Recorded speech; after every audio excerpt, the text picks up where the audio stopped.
Hello, welcome to Ruckosaurus Rex, the channel where we review and discuss all things dinosaur and other prehistoric animals. How are you guys doing?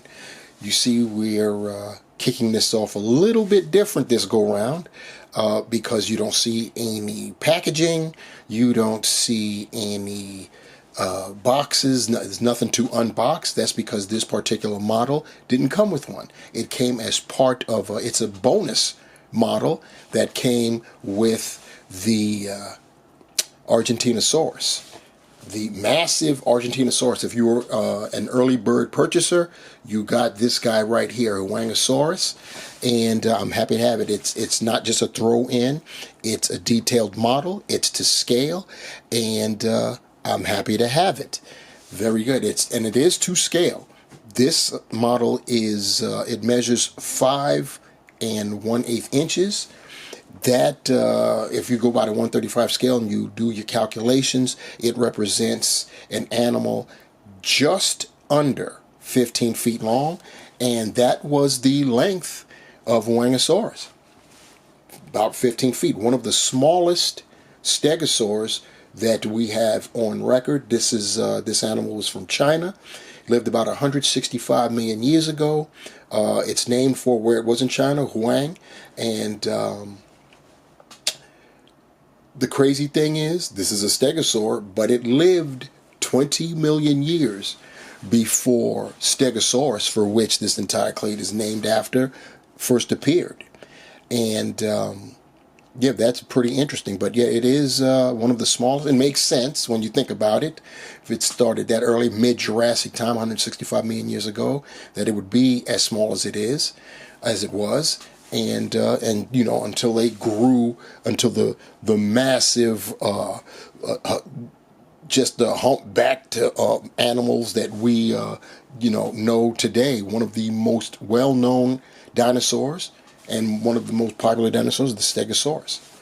And yeah, here we've got this guy, and so I figured no box, no packaging. I may as well kick this off in a diorama display. So take that as you guys will. But now we're going to get a little bit close up on him so we can see some of that detail that I just boasted about.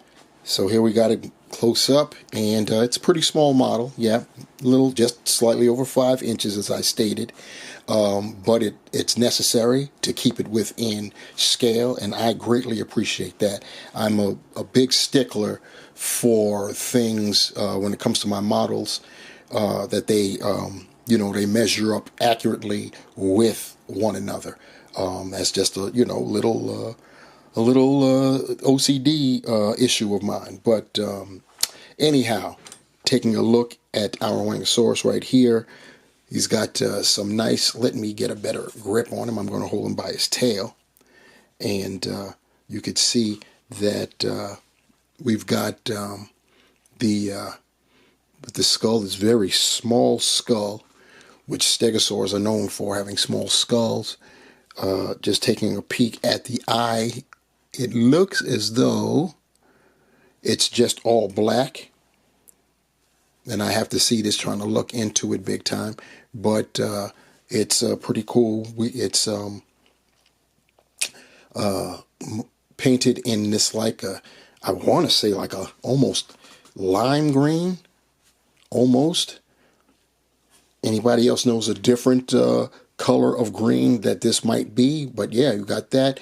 We've got some nice colors there. It of course fades out into like a tan or beige in the underbelly, with some dark wash right there. The spikes on the top there are like an orange kind of brown color. Very nice. He's got 2 rows, and then of course the shoulder spikes that come out that are a little bit darker. They're almost like a brown kind of color, and they fade out and get lighter.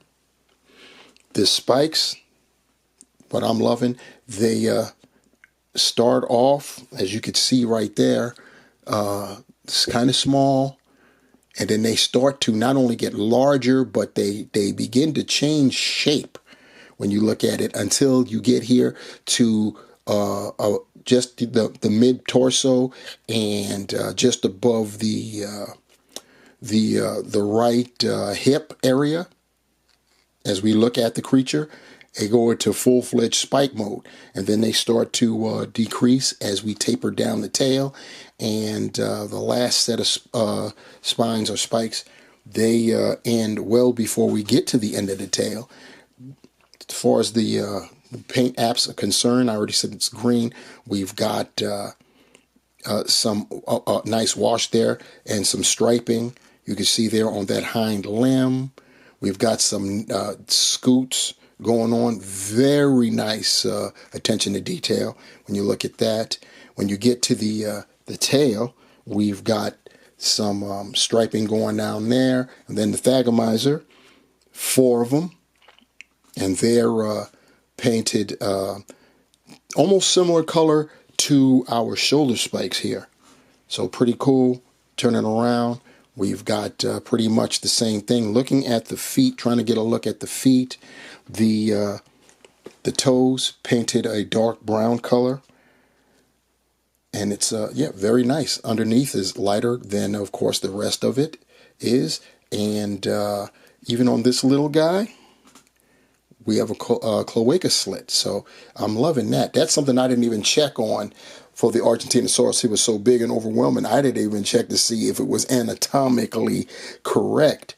But yeah, I'm going to put our guy back there and lower us down to be able to see him a little bit better.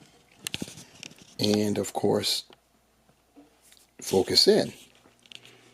So yes, that is our Huayangosaurus, and I'm very happy to get this. Nothing like getting a bonus figure. As far as the a comparison, one thing I want to mention about this style, if you will, of stegosaur with the shoulder spikes, it's come to my mind. There are plenty of stegosaurians that are designed, if you will, that way. A Kentrosaurus, which I hope somebody comes out with. I'm losing the thought of another one. I think it's Huayangosaurus, I think it's called. Yes, that's shaped similar. And then you've got this guy right here, the Huayangosaurus, as I put him in the scene. Try to get him a little bit more since he's a bit larger than our Huayangosaurus. You can still get in there, but you see, it's a pretty basic design. The spines are different, but they're there. 2 rows, and then of course you've got the shoulder spikes and the 4-pronged thagomizer. So yeah, that's something we said. Like I said, I'm hoping that we get a Kentrosaurus at some point. Here we have an animal that cohabitated with Huayangosaurus and quite possibly preyed upon it. We have the Huayangosaurus right here. Lived in the same area in China, and this guy, this is once again, Huayangosaurus actually spent a long time in the Jurassic, from the mid-Jurassic to the late Jurassic, and it only got bigger. The other version of this that I have is the Magnus version, and he's much larger than this guy. This guy is representative of about a 25, 26 foot long animal. More than enough to contend with the likes of an Huayangosaurus for sure.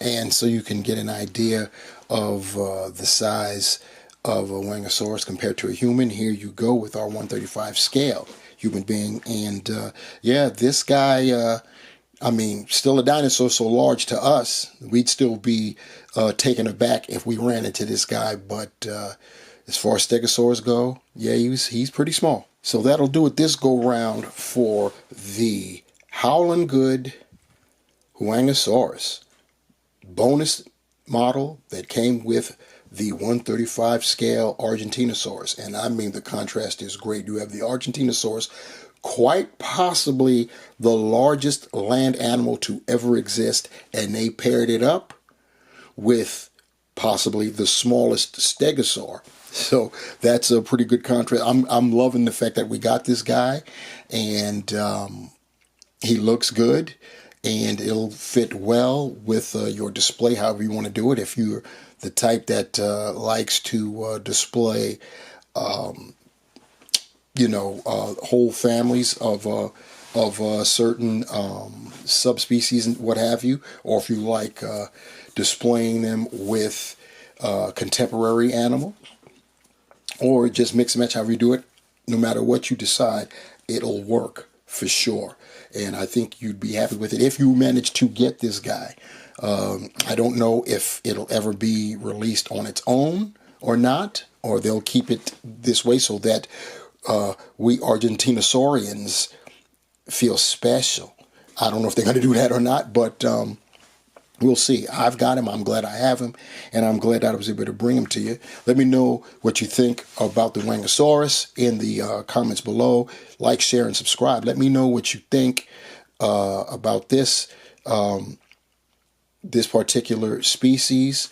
Like I said, it's incredible that this particular animal lived 20 million years before the popular stegosaur even made an appearance.